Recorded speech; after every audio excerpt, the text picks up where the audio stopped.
एक गांव के लोगों को पुचकारने के लिए खुद राहुल गांधी पहुंचे। लोग ये जानते हैं कि राहुल ऐसा करते हैं, फिर भी भरोसा कैसे करें। ग्रेटर नोएडा के भट्टा परसौल गांव में सुबह इतनी हलचल भरी पहले उन्होंने कभी नहीं देखी। जमीन अधिग्रहण को लेकर चंद रोज पहले यहां हिंसा हुई थी। आज राहुल गुपचुप तरीके से उस गांव में जख्मों पर मरहम लगाने पहुंचे। सरकार हट जानी चाहिए, बिल्कुल गांव में सुख शांति होनी चाहिए। हमारे साथ में ये अत्याचार नहीं होना चाहिए। सबके केस हट जाने चाहिए, सब घर आ जाने चाहिए।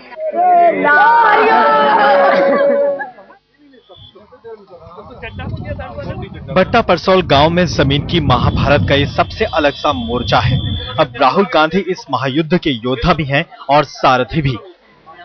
ग्रेटर नोएडा के लोगों को विश्वास नहीं हो रहा था कि उनके बीच खुद राहुल गांधी आए हुए थे। राहुल ने वक्त भी ऐसा चुना था कि सब हैरान रह गए। घड़ी में उस वक्त सुबह के 5 बजे थे।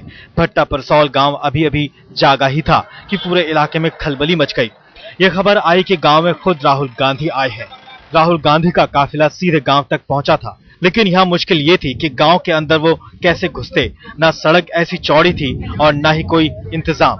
बाइक पर ही चढ़े हुए वो भट्टा गांव के अंदर तक पहुंच गए।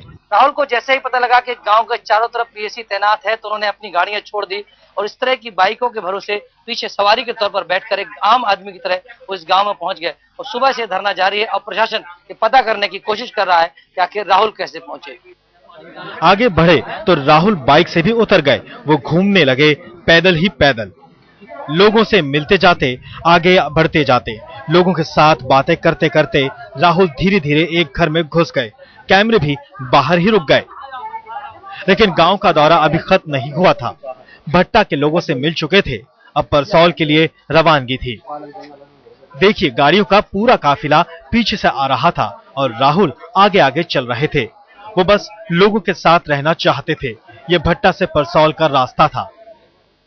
मैं भी मौजूद हूँ आशेपुर गांव में, जहां पे राहुल गांधी अभी पहुंचे हैं। आपने पीछे देख सकते हैं किस तरह से राहुल गांधी जो है वो सड़क मार्ग से चलते हुए अभी परसौल की तरफ जा रहे हैं। चूंकि जब से जो ग्रेटर नोएडा जो एक्सप्रेस हाईवे को लेकर किसानों और जो पुलिस में काफी जो झड़प हुई थी, उसके बाद राहुल गांधी गांव में पहुंचे।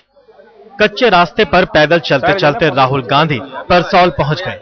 पहले तय था कि वहां के पंचायत भवन में लोगों से मिलेंगे। सिलसिला शुरू हुआ, लोगों ने अपना दर्द सुनाया तो राहुल गांधी भी खुद को रोक नहीं पाए।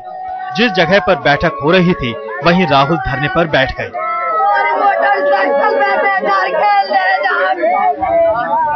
आप इसको धरना कह दीजिए या किसानों के साथ समय बिताने की बात कह लीजिए, जो कहना कह दीजिए। अब सियासत की भाषा में इस धरने को जो भी कहते हो, लेकिन राजनीति के जानकार कहते हैं कि ये मिशन 2012 की तैयारी हो रही है और भट्टा परसौल से वो रास्ते बनने शुरू हो गए हैं। रोहित कुमार के साथ संदीप सोनवलकर, भट्टा परसौल, आज तक।